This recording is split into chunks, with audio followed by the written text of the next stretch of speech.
Olá, estamos começando mais um episódio do nosso programa Gestão na Água no Brasil, Histórias e Histórias, ou Gestão na Água no Osso. Eu sou o Paulo Paim, um dos apresentadores do programa, e o assunto hoje é tecnologia e inovação. Olá, eu sou a Mônica Morim. Sejam muito bem-vindos ao episódio mais tecnológico do Gestão da Água no Osso. Hoje falaremos diretamente para você que é antenado, ligado em tecnologia, mas, como sempre, buscando utilizar uma linguagem acessível para que o assunto seja entendido por todos, incluindo eu mesma, que não entendo muito de tecnologia. Você que está nos ouvindo ou nos assistindo, lembre-se de se inscrever no nosso canal e de nos acompanhar nas nossas redes sociais. E eu tenho certeza que você também conhece alguém que atua na área de recursos hídricos ou na área de tecnologia, que se interessa e gosta de estar bem informado sobre estes assuntos. Por isso, divulgue este conteúdo para mais pessoas. Esse programa faz parte do que nós chamamos, está escrito aqui, o projeto Águas de Todos. Um projeto criado pela Mônica e por mim, para que nós possamos, através, né, dessa ferramenta da internet, divulgar tudo que nós aprendemos aí ao longo da nossa vida, no meu caso particular já vai uma longa vida, com vocês, com quem tiver interesse. E, ao mesmo tempo, aprender com quem interlocuta conosco. Né? Hoje, nosso convidado, vocês vão ver quem é, já estão assistindo ali do lado, é o Robson. Então, continue conosco. Mônica, contigo. Hoje, neste episódio, nosso assunto vai ser recursos hídricos e tecnologia. E para falar sobre este assunto tão importante, nós recebemos o geógrafo, economista e, mais recentemente, cientista de dados, Robson Monteiro. Robson, seja muito bem-vindo ao Águas de Todos. Muito obrigada por aceitar nosso convite e contribuir para uma gestão da água no osso. E nós estamos muito curiosos para ouvi-lo sobre o tema recursos hídricos e tecnologia. E entender se termos como multiverso, já sei que multiverso está errado, é metaverso, inteligência artificial, entre outros, podem contribuir com a gestão da água. Inclusive, Robson, fique à vontade para me corrigir se eu falei alguma coisa errada aí. Não, não, falou nada errado, não. Tá certinho. Começando, Robson, o nosso bate-papo, nós vamos começar como sempre se começa, né? Conta um pouco para a gente quem é o Robson, aí com essa formação que tu tens bastante variada, qual é a relação, a tua relação com recursos hídricos? Conta um pouquinho da tua história para nós e para quem nos acompanha. Ok. Bom, como a Mônica apresentou aí, eu me graduei em Geografia e curiosamente eu entrei inicialmente pensando em seguir uma linha da Geografia Humana, que era o que no antigo segundo grau eu tinha mais afinidade, e ao longo do curso eu acabei me identificando muito com a área de geociências do curso. E fui trabalhar com geomorfologia fluvial. Então esse foi o primeiro trabalho que eu fiz. No meio do caminho, como eu tinha afinidade em humanas, eu já tinha inventado de fazer economia e fui meio que levando as duas coisas em paralelo. Só que a geografia um pouquinho mais antecipada. No final das contas, eu me formei nos dois, entrei num mestrado em engenharia ambiental e acabei fazendo uma grande mistura de tudo. Acho que me disseram para ser interdisciplinar e eu levei isso ao pé da letra. E ao longo desse processo, eu sempre, de alguma forma, usava a tecnologia como suporte. Depois eu vim trabalhar no Estado e vira e mexe, eu me envolvi em projetos em que a chefia demandava algum tipo de análise de base de dados, de uma tabela maior. Cheguei a ajudar um pouquinho com geoprocessamento. Então, de alguma forma, mesmo antes de eu mergulhar, como eu fiz mais recentemente, cursando ciência de dados, eu usava a tecnologia como uma ferramenta de apoio na minha atuação enquanto profissional na área de recursos hídricos. E foi assim que eu fui me descobrindo como um apaixonado pela área. É um emaranhado de coisas aí, né, Robson? Legal você citar a geomorfologia fluvial, que eu também estudei um pouco de geomorfologia fluvial. Aliás, um assunto bastante interessante, assim, e nada fácil também. Pois é. Você já começou a falar um pouco, Robson, mas você pode falar um pouquinho mais para a gente, né? Como é que você começou mesmo a se interessar por tecnologia e por quê? Ok. O interesse em tecnologia ele é anterior um pouquinho, né? Na verdade, voltando no famoso segundo grau, eu tinha feito um segundo grau técnico em processamento de dados, então eu já tinha alguma familiaridade com lógica, mas naquela época eu nunca usei para nada, assim, me formei, fui direto não, passou algum tempo, fui para a faculdade, e aí segui esse caminho que eu demonstrei. No mestrado, eu acabei tendo um contato mais intenso com geotecnologias, né, com o uso de ferramentas tecnológicas para geociências, então, principalmente as ferramentas de geoprocessamento. Isso acabou meio que sendo um assentar de conhecimento, porque esse é um conhecimento básico do curso de Geografia também, e de modo que eu fui gradativamente incorporando isso na minha vida profissional. Primeiro acadêmica, depois, né, já concursado no governo do Estado do Espírito Santo, passei por alguns órgãos, inclusive tive o prazer de trabalhar, né, com vocês dois já na Agência Estadual de Recursos Hídricos, e aí sempre usando as ferramentas como suporte, de fato. Só mais recentemente mesmo que eu comecei a mergulhar no sentido de não ser mais só um usuário, mas começar a entender o que está por trás dessas ferramentas, começar a entender um pouco de linguagem de programação, o que a gente pode fazer para ir um pouquinho além daquele básico que o modelo comercial de prateleira te oferece. Então, é um pouco isso, assim. E é um processo constante. Quando você entra na área de tecnologia, você cai a ficha que você vai estudar para o resto da vida, porque a cada mês que passa tem uma coisa nova que você não vai dominar e que quando você começar a dominar vão lançar outra nova e sua vida vai ser eternamente correndo atrás. Até para a gente que não trabalha com tecnologia, né, a gente tem essa sensação, né, tem uns aplicativos que a gente usa e de repente você abre, ele está diferente, ele tem uma função a mais, ou aquilo que você estava acostumado já está num outro lugar, era em cima, ficou embaixo, né? Então, Exatamente. é E a assim mesmo. vida atual ela é bastante pautada, né? A gente depende da tecnologia para muita coisa do nosso dia a dia. Robson, seguindo aí um pouquinho nessa linha mesmo, né? Ainda com caráter amplo, ainda não estamos falando de gestão de recursos hídricos. Na linha que tu vinha do teu raciocínio, né? Tecnologia está em tudo que é lugar na vida da gente, né? Eu particularmente, eu pessoalmente uso e sem ter a menor ideia de onde é que veio, para onde é que vai. Eu sou um excelente motorista, não me pergunta mais nada sobre esse assunto. Nessa lógica, né, na lógica do país, assim, coloca para nós e para as pessoas que nos acompanham um pouco assim, conceitos básicos, conceitos chaves, como é que a tecnologia, de forma geral, impacta a vida da gente no cotidiano, assim, para que todo mundo perceba com clareza isso.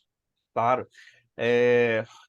Tem uma série de exemplos que a gente usa e às vezes nem se dá conta de que são ferramentas né, tecnológicas. Muitas vezes, algumas delas vieram da área ambiental, outras vieram de aplicações militares no passado, enfim. Mas, por exemplo, né, como você falou que é um bom motorista, e hoje todo mundo é um bom motorista, sabe chegar em qualquer lugar graças a uma ferramenta que é o GPS que está no celular de todo mundo, e que a gente Ótimo. usa sem sequer entender como é que isso funciona, né? E a gente tem um princípio tecnológico ali por trás que é amplamente utilizado na área de gestão de recursos hídricos, mas que tem aplicação na nossa vida no dia a dia de forma simples. Tem outros conceitos, por exemplo, uma palavra que é muito usada na mídia, mas poucas pessoas entendem o que é o tal do Big Data, né? O que a gente está falando quando a gente está falando de Big Data?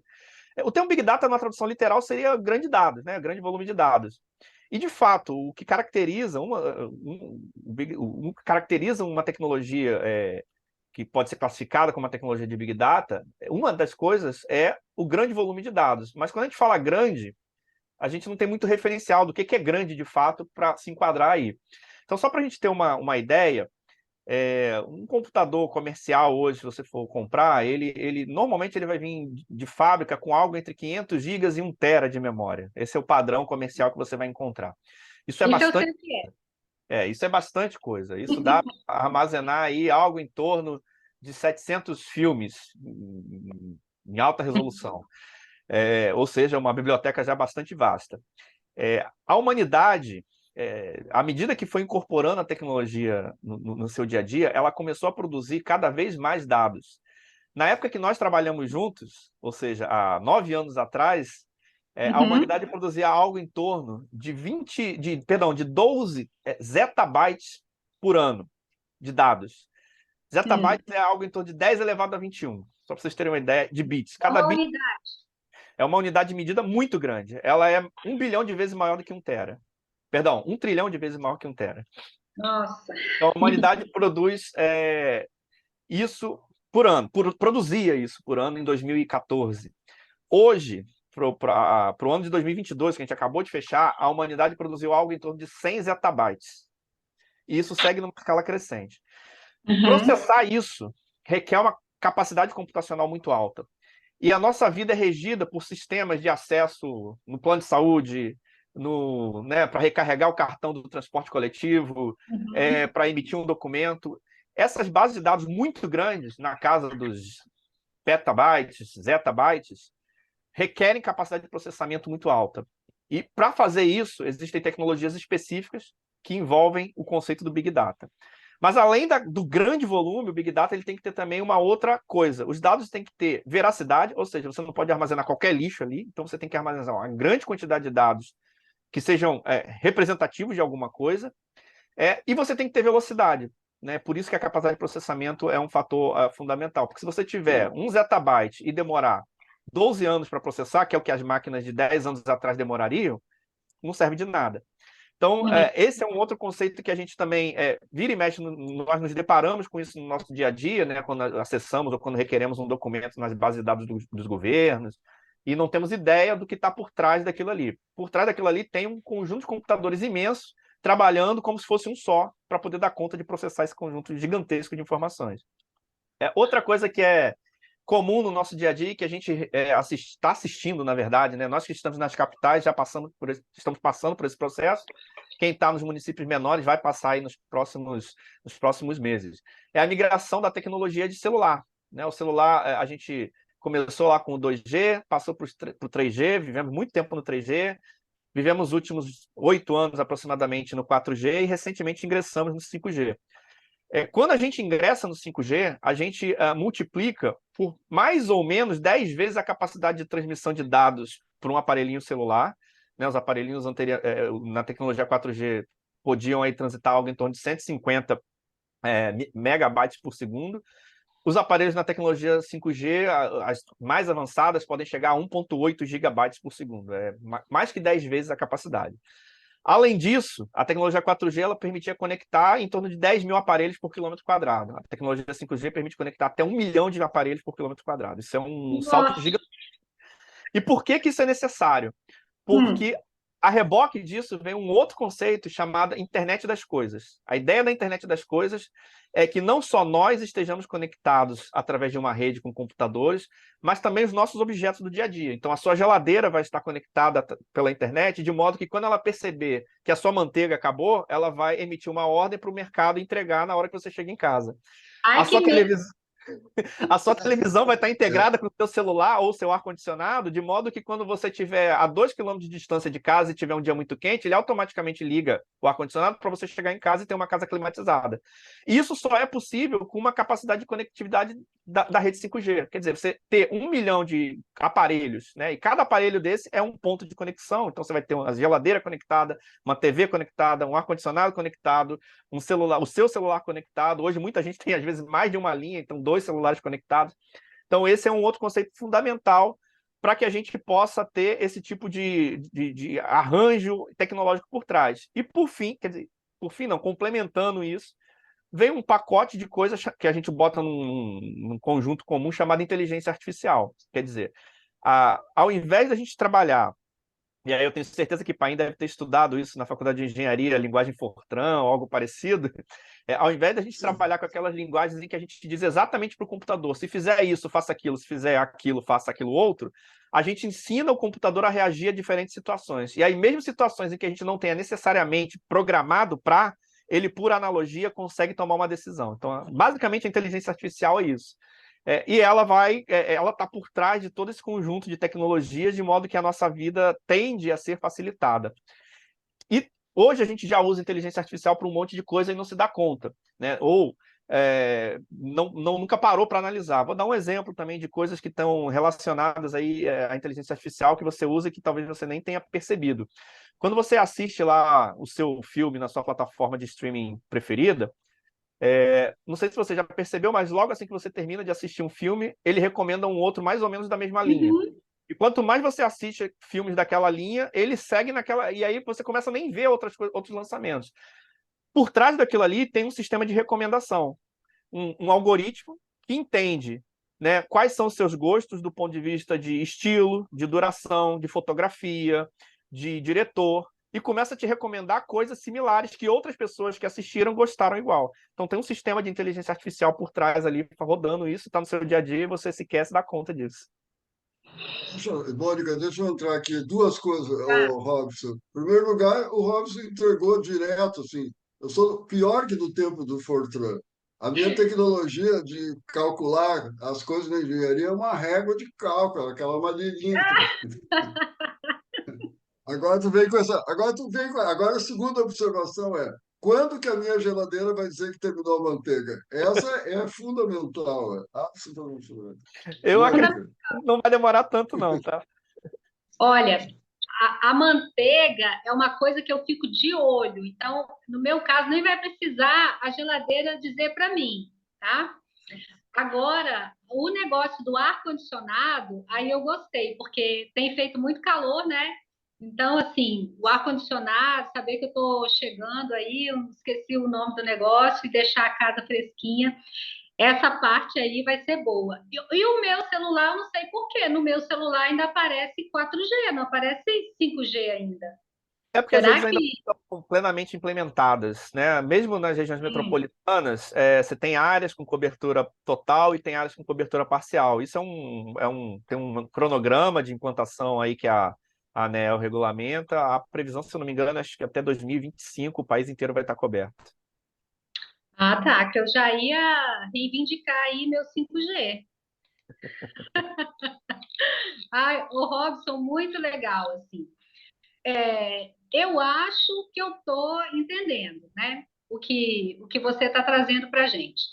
Agora, Robson, fala um pouquinho para nós como é que essas coisas de inteligência artificial, internet das coisas, metaverso, isso tudo aí que você falou, podem nos ajudar na gestão da água. Ok. Você tem exemplos assim para citar para a gente, né, de como é que tudo isso pode contribuir, assim, se a gente for pensar um pouquinho em escala regulatória, planejamento, atuação dos governos, dos comitês de bacia, você tem exemplos para citar da relação disso aí com a tecnologia? Temos sim. Deixa eu só esclarecer um conceito que você citou e eu acabei não explicando, que é o metaverso, né? O metaverso é uma Aham. e faz confusão mesmo, inclusive, quando a gente estava conversando sobre esse episódio, o meu corretor ele mudou a palavra de metaverso para multiverso, que é um conceito da física, não tem nada a ver. E o O meu corretor aceitou. É porque a palavra existe de fato, né? O Aham. metaverso é a ideia de criar um universo paralelo em que a gente possa ter uma segunda vida, digamos assim, no universo virtual, não existente.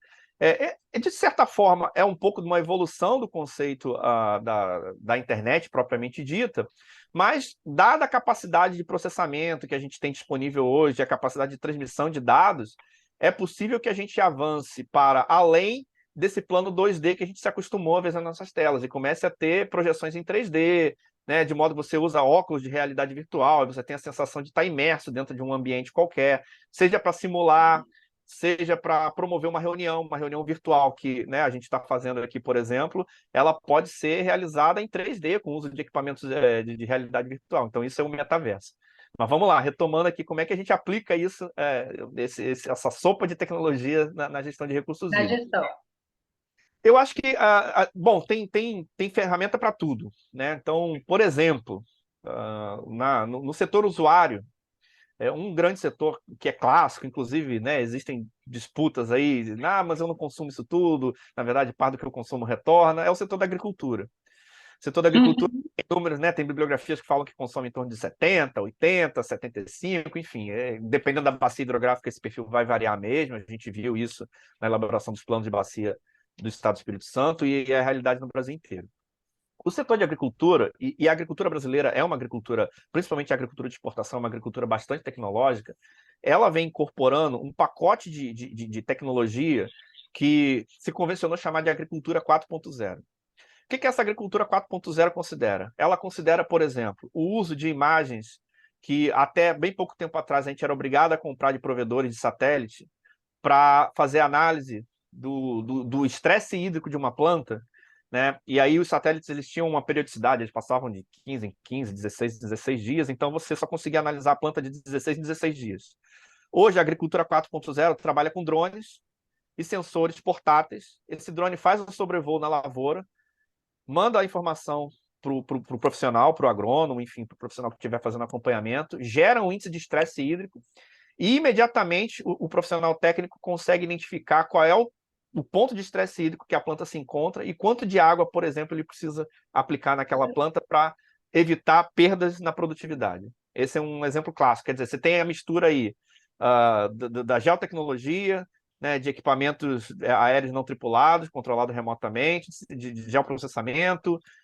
Se você avançar um pouquinho mais, você pode ter controles automatizados, inclusive para a própria rega. Então, só submete à supervisão do operador e o operador autoriza, imediatamente as bombas são ligadas e o sistema de campo controla o nível de irrigação até o momento em que atinge o ponto ideal e cessa o bombeamento. Então, esse é um exemplo de um usuário de agricultura, um usuário de recursos hídricos, no caso aqui o segmento agricultura, pode usar a tecnologia a seu favor, no sentido de reduzir ou otimizar o uso da água e melhorar a sua produtividade. Um exemplo claro. Existem outros, né? No saneamento, por exemplo, você pode ter sensores remotos de mensuração de taxa de oxigênio dissolvido no efluente. E isso indica para o operador se o sistema de tratamento está funcionando adequadamente ou se tem algum problema que ele precisa imediatamente corrigir, acrescentar algum insumo ou aumentar a taxa de bombeamento, né, de aeração, enfim. Aí ele vai ter que tomar a medida dependendo de qual for o sistema que ele estiver operando. E tudo isso remotamente. O sensor é remoto, às vezes o operador está num centro de controle que está a quilômetros de distância da estação de tratamento e ele remotamente recebe o alerta. Esse alerta ele é produzido por meio de um algoritmo de inteligência artificial que detecta qual é o volume que está sendo lançado ali, qual é a vazão, perdão, qual é a carga que está passando ou deixando de passar, no caso de OD, e, eventualmente, se for um problema de, por exemplo, de aumentar as bombas para melhorar a aeração da mistura, ele pode acionar remotamente. Então, a quilômetros de distância, às vezes dezenas de quilômetros de distância, ele consegue usar isso para melhorar a eficiência do tratamento e ter um efluente de melhor qualidade. Na indústria, coisas semelhantes também, principalmente no controle do uso no processo produtivo. Tecnologias muito similares. No sistema de gestão propriamente dito, né, quer dizer, no poder público enquanto ente regulatório, existem alguns exemplos ao redor do mundo, mas eu, por exemplo, já tive a oportunidade de ver rodando um modelo de inteligência artificial para previsão de ondas de cheia, que é um modelo, que é uma evolução dos modelos hidrológicos que a gente usa classicamente na engenharia há mais de 50 anos, que basicamente traçava uma correlação lá entre a chuva prevista e uma constante de qualquer escoamento da bacia, um fator de forma da bacia, e dizia lá, olha, se chover 100 milímetros, a expectativa é que o nível aqui na seção X suba 2 metros. Pois bem, a gente evoluiu os modelos hoje evoluíram para outras coisas que consideram, por exemplo, alterações de uso e cobertura do solo. Então, a gente consegue, com inteligência artificial, identificar se eu aumentar a taxa de impermeabilização dessa bacia, com a mesma chuva de 100 metros, eu posso ter um efeito dinâmico, de modo que o nível vai subir não 2, mas 2,5, 3. tudo isso quase que em tempo real. Eu posso, inclusive, ajustar. A minha previsão é essa, mas, na verdade, não choveu 100, como eu tinha previsto. Choveu 110, e daqui a 6 horas eu vou ter uma elevação de 2 metros lá na foz. Então, as tecnologias, elas permitem a gestão, por exemplo, se antecipar. Aí eu estou falando num caso de evento extremo de cheia, mas também permite no caso de evento extremo de seca. Né? Você consegue também por inteligência artificial. E aí, um exemplo clássico, assim, eu quando estava cursando ciência de dados, um dos projetos que eu tinha que fazer era usando um algoritmo de redes neurais. A rede neural é um algoritmo de inteligência artificial, e eu fiz um trabalhinho bem simples, né, na época acadêmico ainda, basicamente correlacionando algumas estações meteorológicas e a previsão do tempo do dia seguinte. E depois a gente rodou para avaliar a acurácia, e um modelo simples, tudo na nuvem. Eu não processei absolutamente nada no meu computador, usava um serviço de uma provedora comercial, e o modelo tinha algo em torno de 92% de acurácia da previsão do tempo. Não vai chover em quantos milímetros. Coisa simples, assim. Hoje em dia tem tecnologias muito mais avançadas. Então, a gente tem tecnologias para ajudar o usuário, a gente tem tecnologias para ajudar o poder público, a gente tem tecnologias para ajudar a sociedade civil também a controlar, né, e a tornar transparente esse processo. Então, quando a gente cria sistemas de armazenamento de dados acessíveis para as pessoas, isso é uma forma de colocar tecnologia à disposição da sociedade civil para que ela possa acompanhar os investimentos que o poder público tem feito, para que ela possa ter acesso aos documentos produzidos nas reuniões, ou para que ela use, por exemplo, o metaverso para ter uma reunião, participar de uma reunião de um comitê de bacia em que a tomada de decisão tem uma percepção de realidade muito maior do que essa que a gente está tomando hoje, né, com as tecnologias disponíveis em 2D. Então, assim, eu sou encantado e fiquei muito mais encantado depois que comecei a mergulhar. Acho que tem um conjunto de tecnologias à mão dos usuários, à mão do sistema de gestão de recursos hídricos, que a gente pode, no futuro não muito distante, ter um nível de gestão em tempo real ou próximo disso, com muito mais acesso à informação, usando a tecnologia a nosso favor. Legal.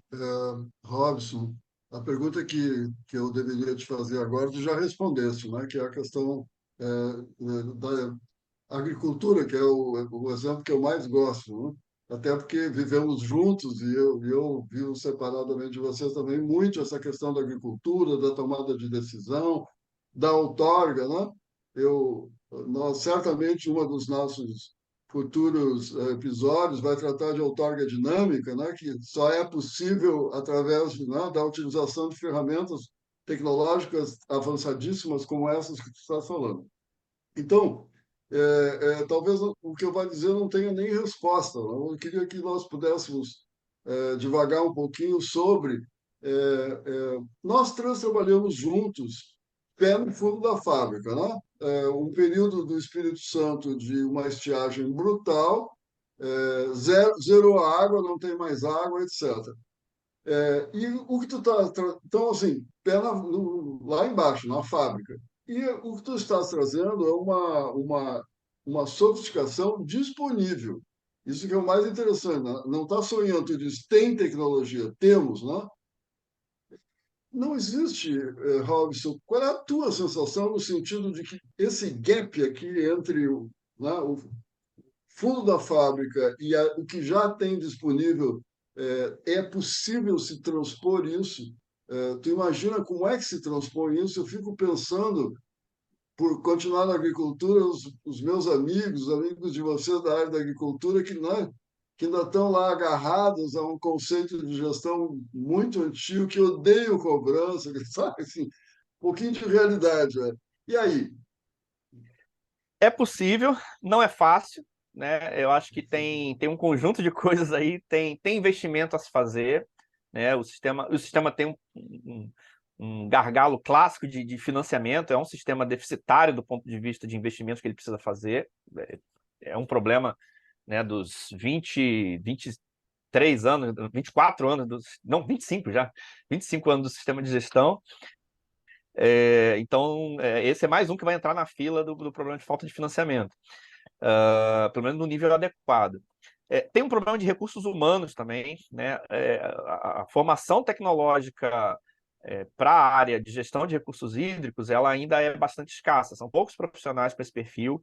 até porque o mercado está extremamente aquecido para profissionais de tecnologia, os setores industriais, financeiros, têm uma capacidade de remuneração muito mais alta e que acaba atraindo esses profissionais naturalmente. Então, os que ficam, em pouco, ficam por amor também.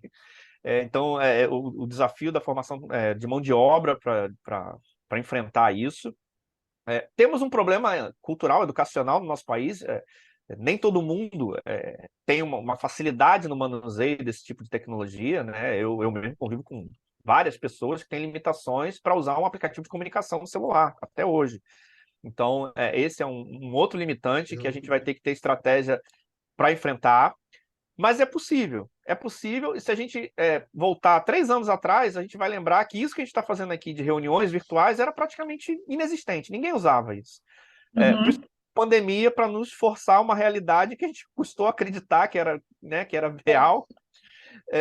Hoje faz parte do nosso dia a dia. Eu duvido que tenha um profissional que atue na gestão de recursos que não faça pelo menos uma reunião virtual por semana. Então, é possível. Eu acho que tem um conjunto de ações e que talvez, inclusive, precise estruturalmente passar a constar nos nossos planejamentos, não só nos planos de bacia, mas nos planejamentos dos órgãos gestores. Os comitês de bacia precisam criar estratégias para internalizar isso a seu favor. Eu, por exemplo, tive a oportunidade de participar de uma reunião, de fato, um evento no metaverso tem pouco mais de 3 meses. Eu conhecia conceitualmente, já tinha vindo operando, mas nunca tinha visto, eu nunca tinha tido a oportunidade de participar de fato, usar a ferramenta. E recentemente eu tive a oportunidade de participar numa conferência. No começo, eu, que sou da área, tive um pouco de dificuldade de me entender com a plataforma, então isso deixa evidente que não é tão simples assim contornar. Mas também, por outro lado, à medida que a tecnologia vai avançando, a gente vai começar a ver cada vez mais frequente equipamentos e softwares e dispositivos mais amigáveis, de modo que o processo de aprendizagem, do uso e da incorporação no nosso dia a dia tende a ser mais facilitado. Então, eu sou esperançoso com relação a isso, mas acho que vai requerer uma organização nossa nessa direção. Reconhecer que isso existe, reconhecer que esse gap existe e nos planejarmos para enfrentar isso. Dizemos que tu trouxesse, né, que é essa reunião que nós estamos fazendo, essa conversa aqui, claro, já existia antes da pandemia, né? Ela foi popularizada, digamos assim. De novo, vou me dar como exemplo, sou o exemplo clássico, assim. Eu não tinha a menor ideia como é que fazia isso. Hoje eu já aprendi um pouquinho. Mas por um elemento estranho, né? Um vírus criado não sei aonde, do outro lado do mundo, que se espalha, que empurra a gente, né? Do ponto de vista de acelerar o uso da tecnologia que já era disponível. Se tivesse, sinceramente, o que eu vou dizer pode parecer piada, mas se eu tivesse algum tipo, a outra maneira é o que eu faria se fosse gestor responsável por alguma coisa nessa linha. Robson era botar o Robson no avião e andar de seca-meca por esse país falando isso. Porque eu nunca ouvi ninguém falar isso que tu está falando. Entendeu? E olha que sou velho para burro, que trabalho, né, que estou nessa área há anos, e assim, de forma organizada, como não é que eu não tenha, sabe, né? Claro que eu ouvi falar, mas de forma organizada, como tu estás nos trazendo, não. Então, assim, como eu não quero nenhum agente externo, eu faria isso mesmo. Tu botava num avião e ia andar aqui no Rio Grande do Sul, principalmente. Tu era o primeiro lugar que tu já estava convidado para vir para cá. Mônica, é contigo. Esse é um prazer. Pois é, e na AGER, que está pertinho de você, né, Robson? Você também não foi falar sobre isso, não. Depois a gente pode divulgar aí Mas, no. não, mas eu tive a oportunidade, inclusive hoje, de fazer uma conversa com a diretoria sobre algumas ideias, e uma delas é uma ferramenta de modelagem, justamente para identificar áreas, como cada área pode responder ou não a determinados tipos de intervenção, justamente usando inteligência artificial. A gente estava conversando um pouco sobre isso hoje. Olha Olha só, que só. legal, que legal. Eu já tinha ouvido falar em indústria 4.0. Aí você trouxe, né, a agricultura 4.0, que eu achei assim bastante parecido, né?